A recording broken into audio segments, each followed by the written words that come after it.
right ahead. Seats up here.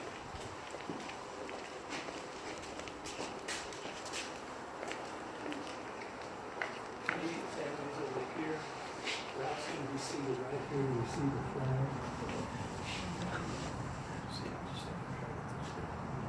Georgia, you sit right there. You sit over here. If able, please rise for the rendering of military honors and the playing of taps. Veterans in civilian clothes may render a hand salute. Please rise.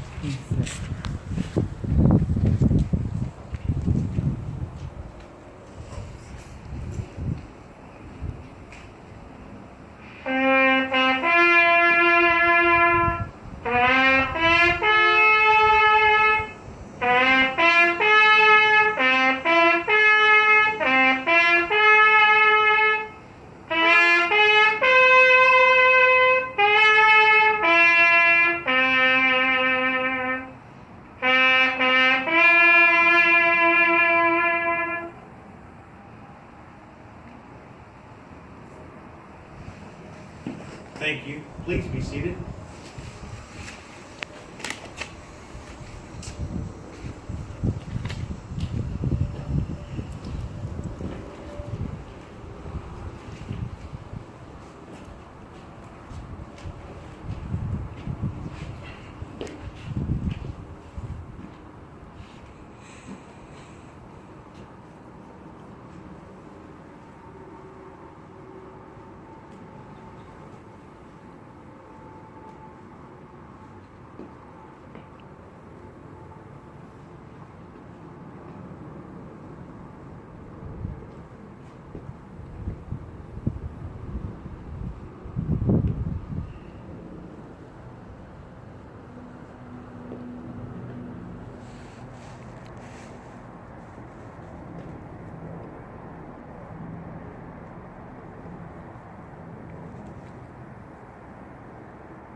On behalf of the President of the United States Navy, and a grateful nation, please accept this flag as a symbol of our appreciation for your loved ones' honor and faithful service.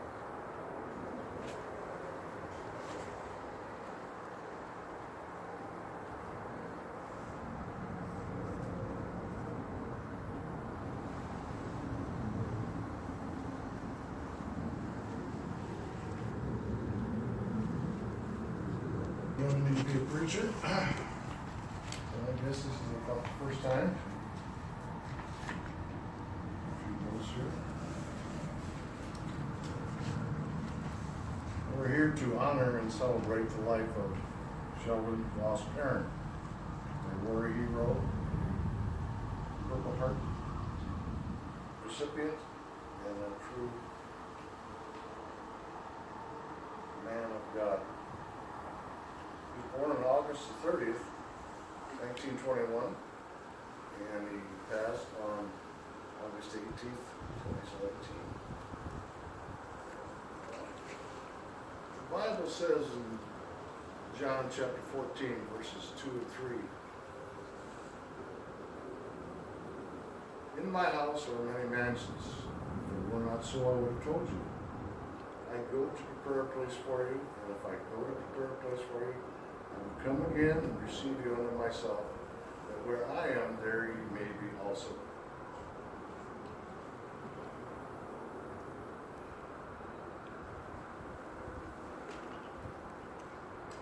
We are here today to not only honor, but to end the grieving of my father, who's passed away.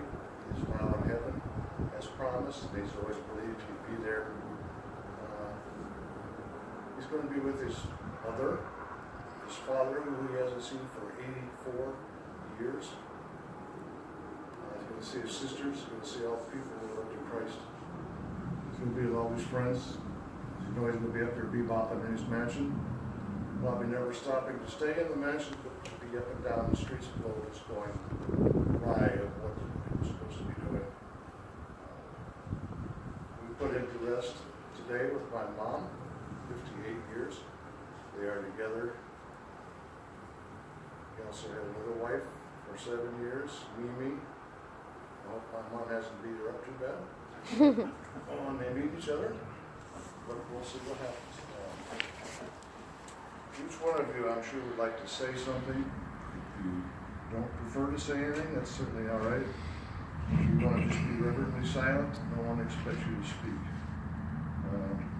First, I'm going to have Georgia read my father's testimony. And Bert, don't say anything about Grandpa cheating in golf and tipping in the city golf courses.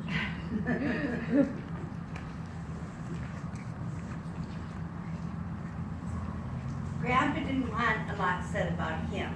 He wanted just to talk about what he stood for in his heart all his life. Well, from the time he was about 24 years old. So he wrote that he wanted this done and he gave it to me a long time ago. And I saved it in my Bible. And when he died, that's all he said he wanted. He didn't want anything else written on his program. I'm part of the Fellowship of the Unashamed. The die has been cast. I have stepped over the line. The decision has been made. I'm a disciple of Jesus Christ. I won't look back, let up, slow down, back away, or be still. My past is redeemed. My present makes sense. My future is secure. I'm finished and done with low living, sight walking, smooth knees, colorless dreams, tamed visions, worldly talk, cheap giving, and dwarfed goals. My face is set, my gait is fast, my goal is heaven, my road is narrow, my way is rough, my companions are few, my guide is reliable, my mission is clear. I won't give up, shut up, let up, until I've stayed up, stored up, prayed up for the cause of Jesus Christ. I must go till he comes, give till I drop, preach till everyone knows, work till he stops. And when he comes for his own, he will have no trouble recognizing me, because my manner has been clear. Thank you. Now, anyone else? Bert, want to start? Sure. From right here is fine. Yeah, right there's fine. Well, I've never met a man more convicted than my grandfather from, like my mom said, age 24. He was pretty much a hellion. And when he chose to receive Christ into his life and become a pastor, from that moment on, he's never veered from that. And he's always stayed committed to his convictions and to the Lord Jesus Christ. And he's done an amazing job of reaching a million people in that process. But as he was a very serious man and a convicted man, he was also a man of humor and a very funny and very sharp, quick-witted individual. So we used to have little slogans and things when I was a kid, like AD-do, which is a commercial that was on the TV all the time. So he'd say that to us all the time. And I remember one time we were on a trip. I was 16. I just got my license. We went to California, stayed at his house. And my buddy and I waited till my grandparents went to sleep. We thought that we would head over to the Stop and Go and hook up with some girls at about midnight. So we thought everything was fine. We started to sneak out the door, and out popped my grandpa. He said, "Where are you boys going?" I said, "We're just going to run over to the Stop and Go, get a snack, you know." He said, "No, you're not. You can stop and go right back to bed." So it was a pretty quick way to go. Okay. Jeez. I intentionally didn't want to prepare anything because I wanted to be able to let the Spirit speak through me of what I appreciated about Grandpa and how much I loved him and what a great person he was in my life.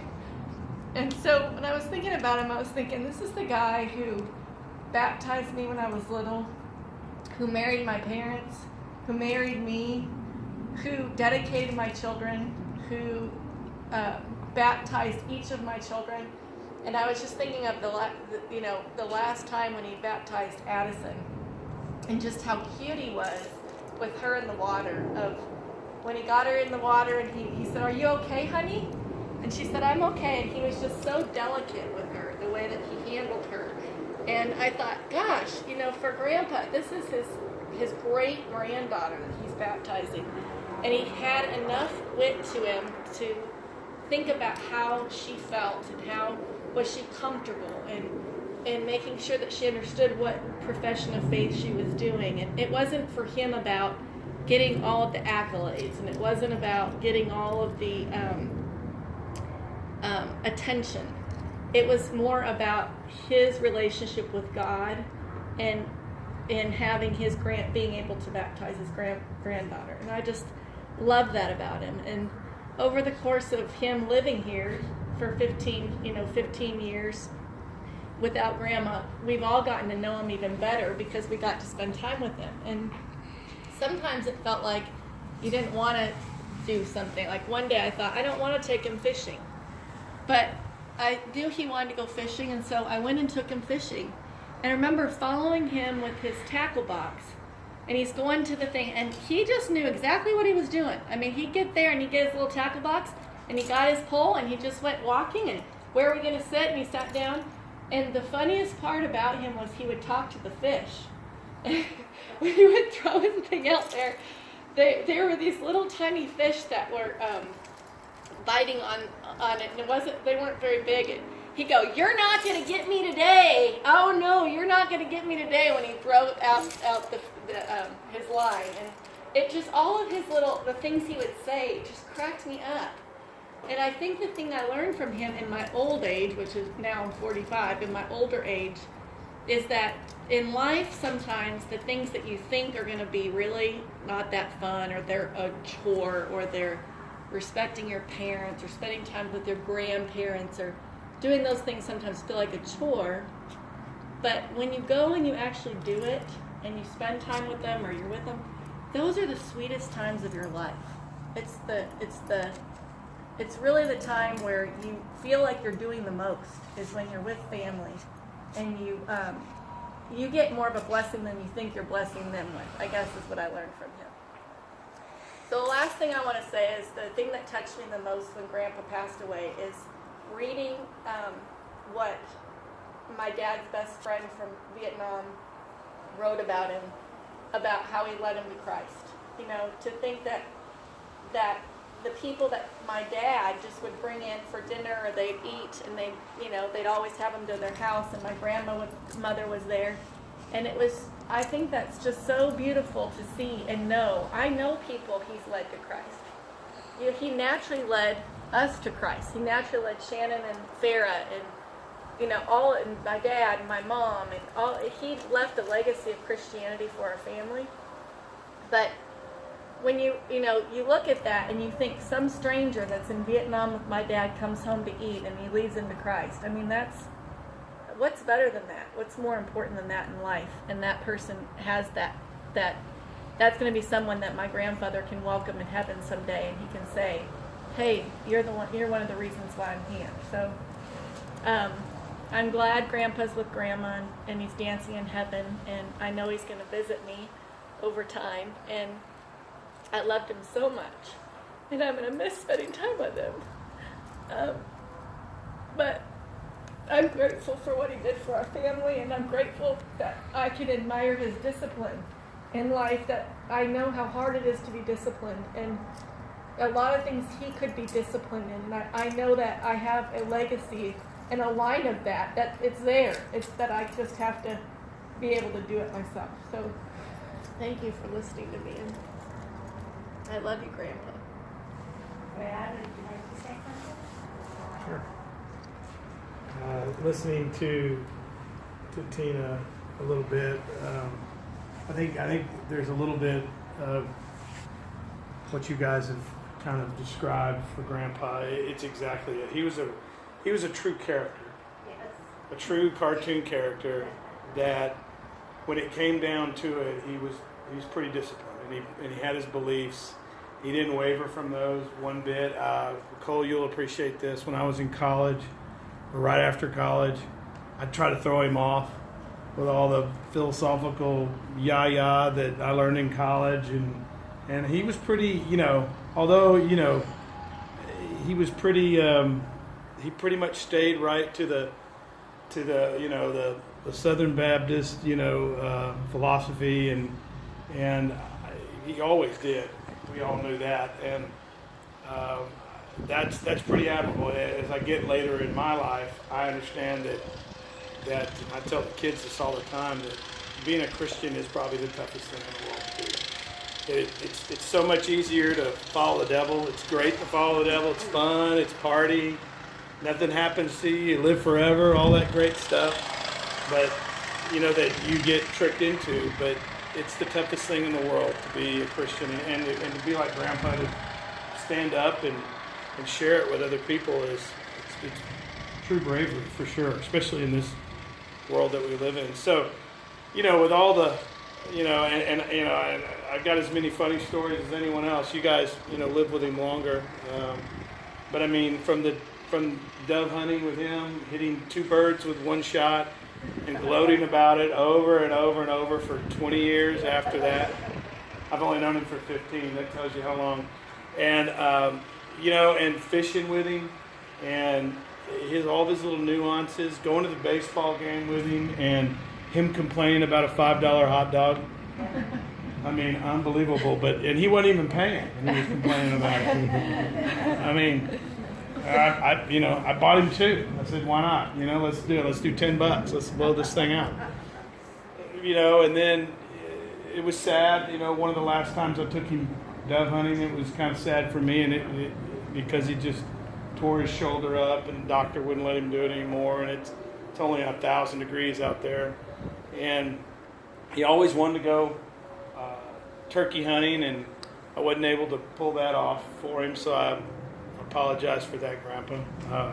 I'll get you on the next turn.